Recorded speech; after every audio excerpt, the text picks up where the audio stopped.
Could you give me the permission to use this entire room as my stage, yes or no? I can't hear you, yes or no? I can't hear you, yes or no? I was amazed by the amazing acoustic sounds of our entertainers. Could we give them a round of applause? Now, I was told that this nation is a nation of young people. Am I right? How young? How young? Come on now, how young? I was told that young people have a lot of energy. How much energy do you have? This much? This much? This much? This much? So let me hear that energy. How much energy do you have? Can you show me? Can you show me? Yes! With your applause, can you show me? I can't hear you. Can you show me? I can't hear you. Can you show me?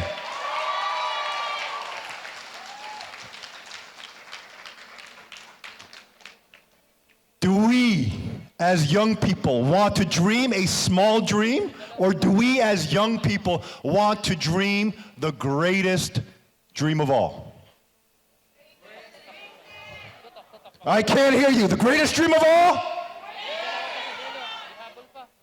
What about such a great dream that we can bring the human family together as one, beyond all the divides that separate us, whether they be a national divide, whether they be religious divides, ethnic divides, racial divides, and recognize our common humanity in the one God.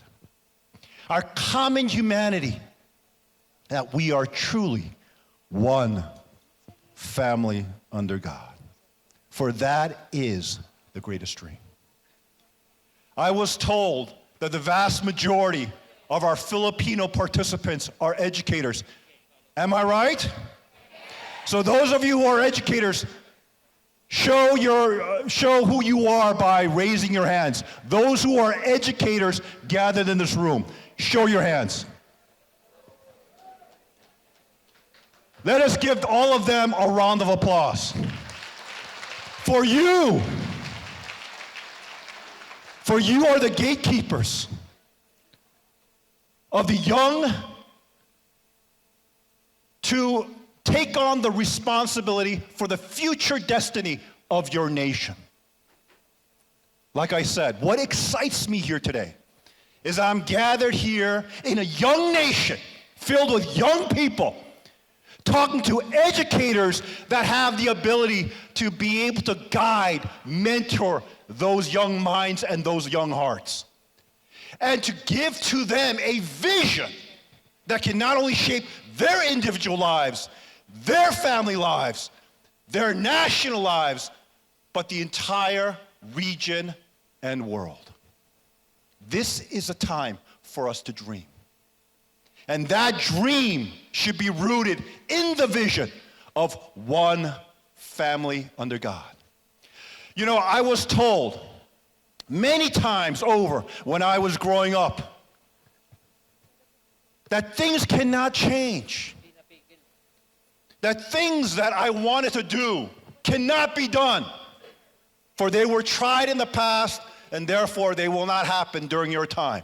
I remember so many times being told that the great dreams cannot be realized, and yet, as a student of history and as an observer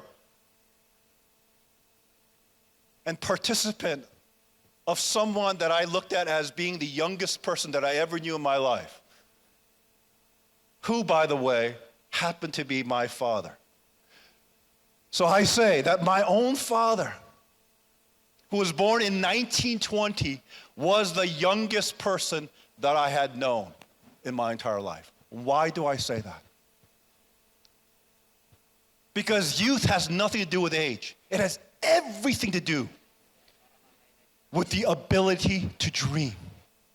Regardless of what experience and what life has taught to you, that there can be a brighter promise in terms of the future, if only we believe and if only we apply ourselves to the achievement of that end, achievement of that goal. And being that the apple does not fall far from the tree, I have also been a dreamer. I have also sought those ends that those most around me believe could never be possible. The most elusive of those dreams is to build world peace, a world in which we can truly live in peace, a world in which we truly recognize the importance and the value and the sanctity of every single human life, where we recognize the participation of every single human effort. That type of world can truly be realized. I was told, and those of you Filipinos and Filipina, you know you have a lot of foreign guests here today, of which many of them come from my native homeland of Korea. As you know, Korea is still the nation that is divided.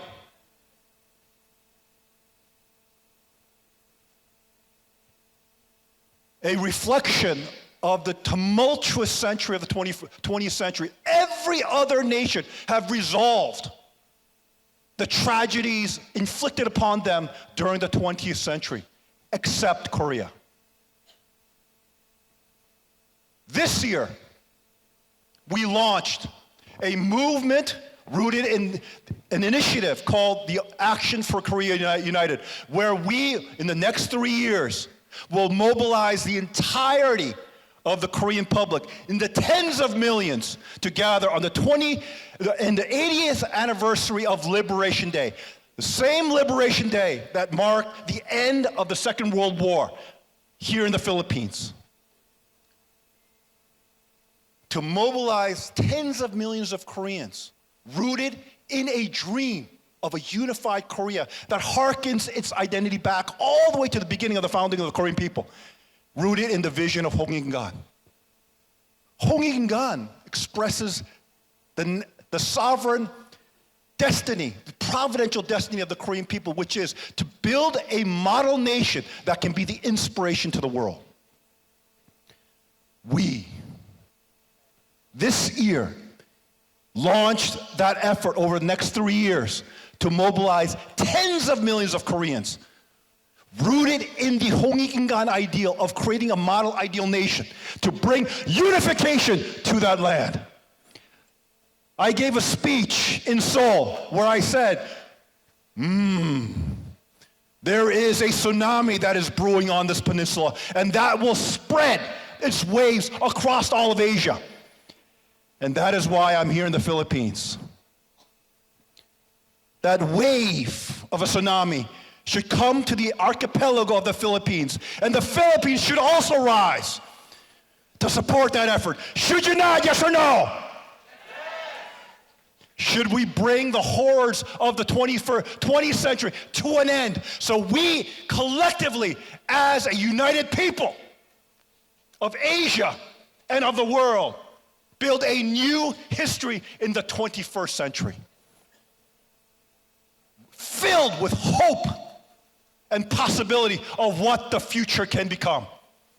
That is why I'm here in the Philippines today, to share with you the greatest dream of all, the dream of building one family under God, bringing humanity together with a common hope, a common vision that rights all the wrongs of the past and sets the stage clear for a future of peace and prosperity.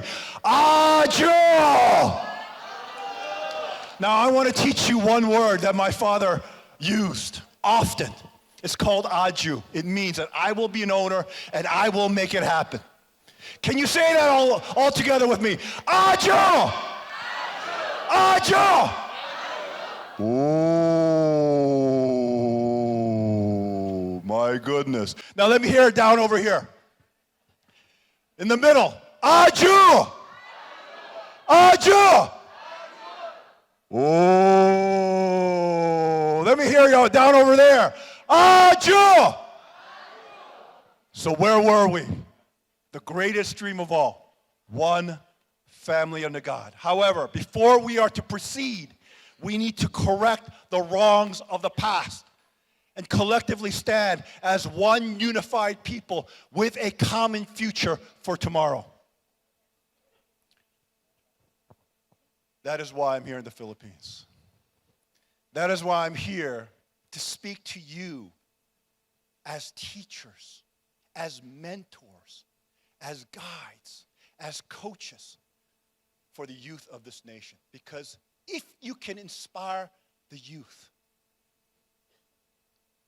the future will substantially change. Instead of imparting in them the doubts of our current generation, we should instill in them the hopes that we were not able to fulfill so that they can carry that dream forward.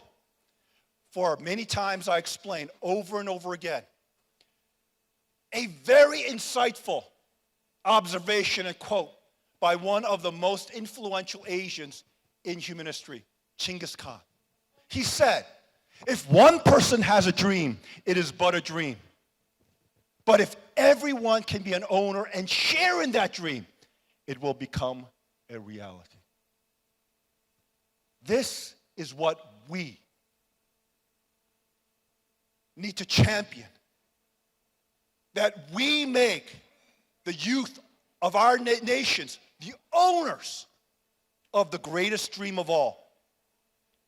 To make them the future leaders for peace and prosperity in this nation as well as the world.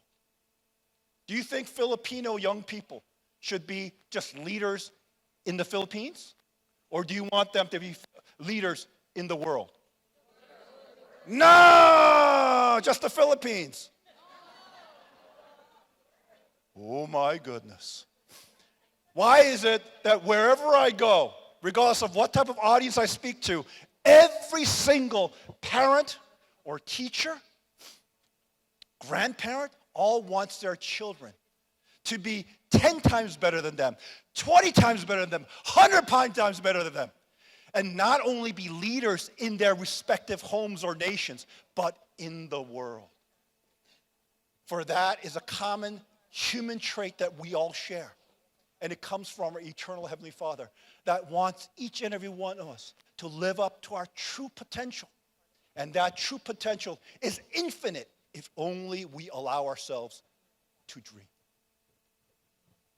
And if only society allows those dreamers to make the type of impact that they can make.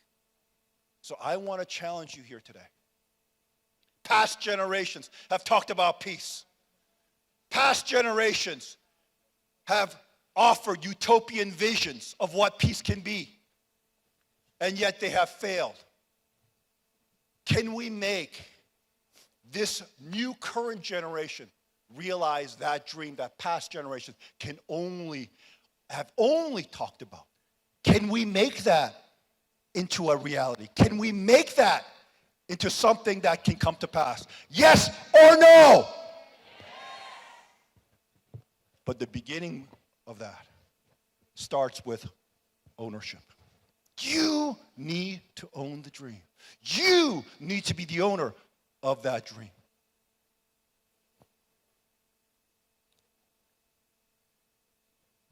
You know, the world is beginning to look very dangerous once again. I can talk about all the challenges that are happening geopolitically, but I will not today, because all of you are fully aware of it. In this time of tremendous difficulty and turmoil, however, given the fact that you have statist powers in the rise, it is bringing to focus what are the fundamental questions that we as humanity need to tackle with, especially here in the West. I believe that these current realities is bringing into focus the fundamental question of where true freedom and true human rights come from. You have to understand that the concept of freedom and human rights has been a recent phenomenon. It has not been part of our human history. Democracies existed all the way back at the time of the ancient Greeks, thousands of years ago. There was a republic under the Roman Empire, but there was no concept of fundamental human rights and true freedom. It is only with the advent of the modern era, rooted in the creation of the United States, that these ideas are common today, and we take it for granted. Let me ask you the question, where do fundamental freedoms and human rights come from? Well, as a student of history, I had the tremendous fortune of studying American history and really seeing how the founders debated this very issue. They realized that they were embarking in a bold experiment that did not exist up until that point in human history. Remember, many of the founders of the United States came from Europe. At that time, under the British monarchy, they had to deal with something in Europe called the divine right of kings. That kings and monarchies were given special authority from God. Well, if you look at the Declaration of Independence, it challenges this very notion. And this is how they challenged it.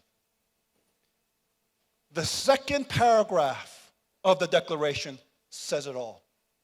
In challenging the divine right of kings, they stated that it is the Creator that gives us our fundamental freedoms and human rights. Not any human authority, whether they be a monarch or a king, or any human institution.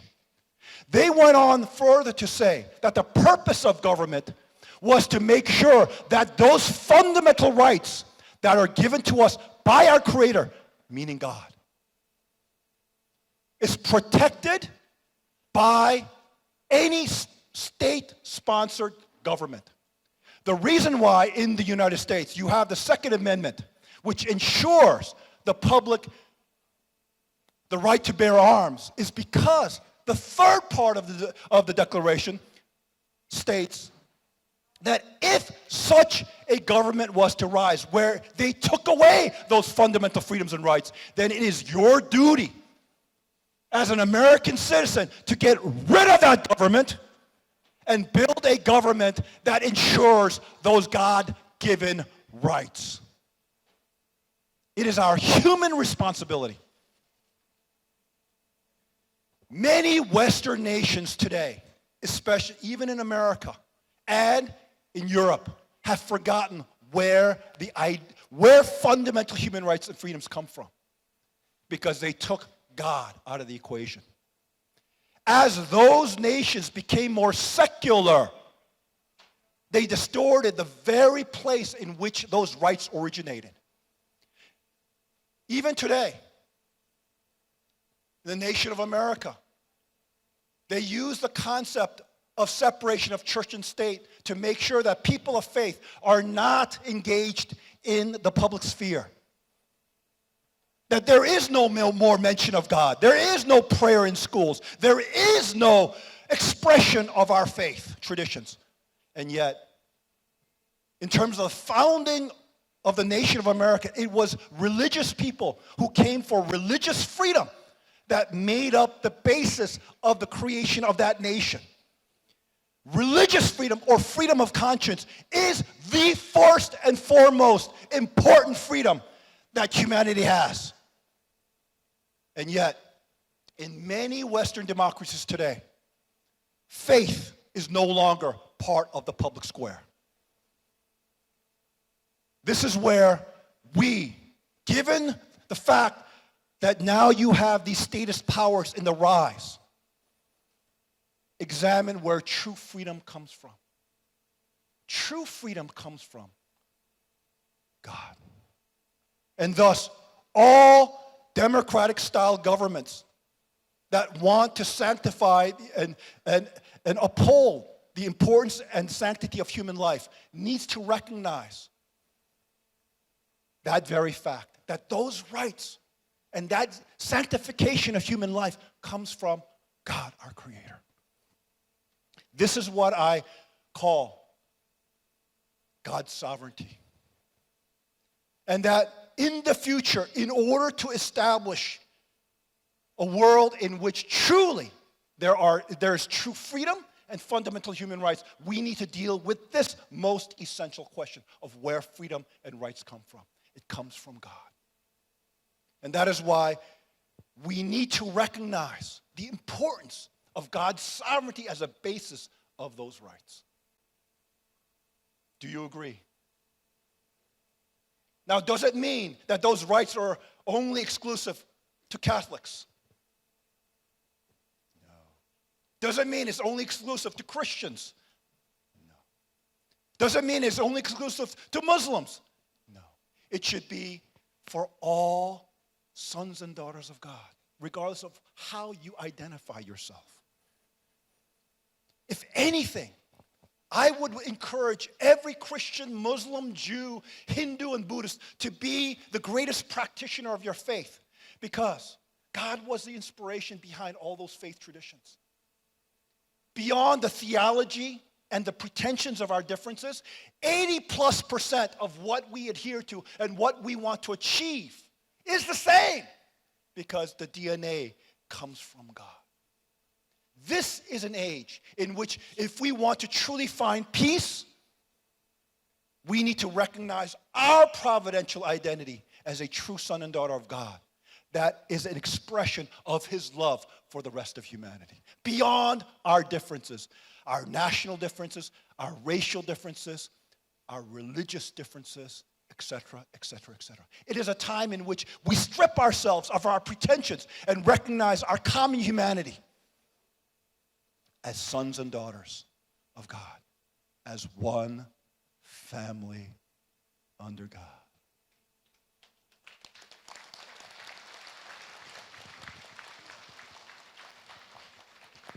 Now, this is something that as educators and teachers, I want you to take to heart. Because if we set that precedent in motion, if we set those ideas in motion, then the next generation will be a generation of peacemakers that have the breadth and the width to be able to digest all the differences and to be the peacemakers of tomorrow. Drew. Do you give a round of applause for that?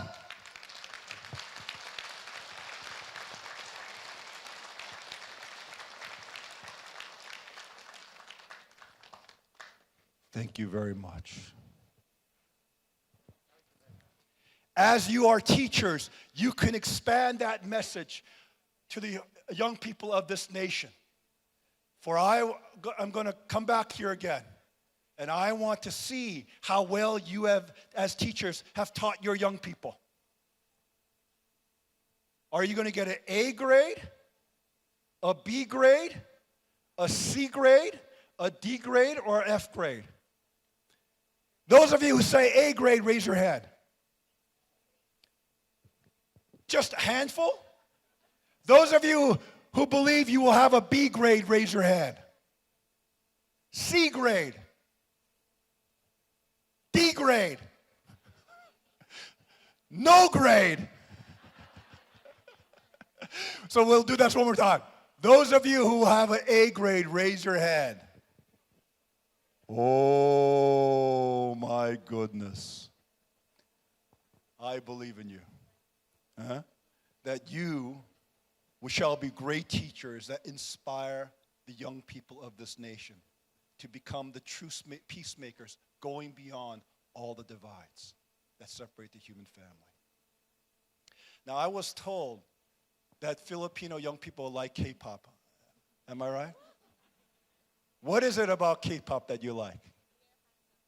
They're handsome? What about the Filipino young people? The Filipinos are a little more handsome. But Koreans are known to be handsome. What about Korean women? Beautiful. So we all like beauty, right? So beauty comes when we see things in ordered harmony. So this is really where, if we build that order within the human family, do you think the human family will be beautiful?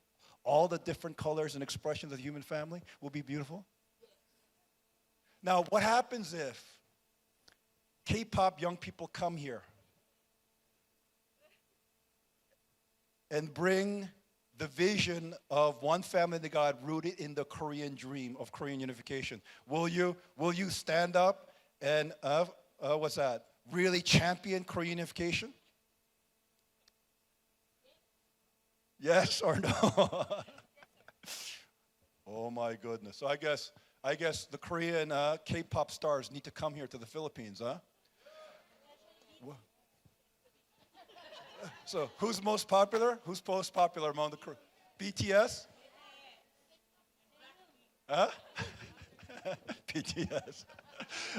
I'm sorry, I'm of a different generation that doesn't really know all the K-pop bands, but I know people who know all those bands. And I'm sure that if all of the young people here are seeking that type of leadership, that they will come. What about you? What K-pop bands do you like? Blackpink? That's the, what's that, women band, right? And BTS. So how many people like BTS? Raise your hand. How many people like BTS? Raise your hand. Raise your hand. Oh, not that many. They're all over there in the middle section. How many of you like Korean drama? Raise your hand. So are you telling me, as teachers, you like Korean drama more than Korean K-pop? What about your students? Do your students like Korean K-pop or do they like Korean drama? They like both. Why do you like Korean drama? You love the stories. And what kind of stories does it tell? The most popular in the Philippines among our age is Crash Landing on You. Bring Now, why is that drama so popular in the Philippines? Explain it. It's because to most Filipinos, it's our only chance to learn something about life in North Korea. And when they see what life in North Korea looks like through that drama, what is their visceral reaction? Well, we are wondering why Korea cannot be unified because the South is so prosperous and the North has got a lot of poverty because they are spending a lot of their money on arms. So it's really the story of a dysfunction of a family, is it not? We're one people, and yet we're divided. The South is tremendously prosperous, and in the North, they're eking just survival. And it's because of a clash of ideas that was imposed upon the Korean people. It was not the will of the Korean people. The reason why 1945, or Liberation Day, for the Korean people is so significant is because liberation meant the hope of realizing the Korean dream of building a model nation that could have been the hope, unified hope of the entire Korean people. Yet the Cold War divisions ideologically was artificially imposed upon the Korean people.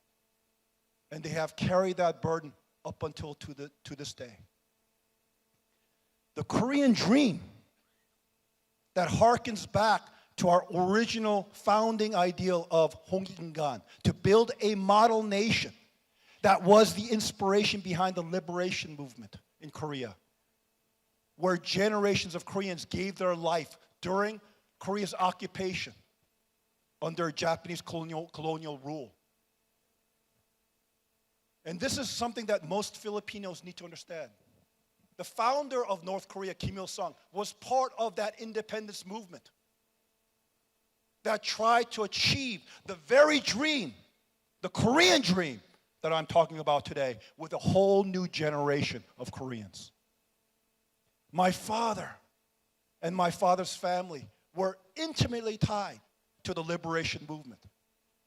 My great-granduncle was one of the 33 conveners of the, Korea's declaration statement that was put forth. And he was one of the leading leaders of the independence movement. My father was imprisoned in Japan when he was a student for participation in the independence movement. This is real in my family. And yet, we never lost sight of that hope. As well as the DNA of every Korean that still to this day, especially the older generation. And now, with the Korean Dream work, we are educating younger generation that there is an innate DNA within every Korean to unite our family and to make it whole. To throw away these artificial yokes that has nothing to do with our destiny, nothing to do with our identity. And to realize the God-given mandate that heaven has given to us as a people to build a model nation that can be an inspiration to all. Do you think that if the Philippine people participated in that act to bring about that unification, that Korea can truly be a leader in this region and in the world? The Philippines is the first country in Asia to fight for you. That is exactly right. So remember that the Korean War was the first conflict in the Cold War where the UN forces came in the aid of the Korean people. And that is not lost. It's not lost. So the destiny of Korea is part of the Filipino story. The destiny of Korea is part of the story of this region in Asia. The destiny of Korea shall be the most significant peace event in Asia and the world. And you were part of that story.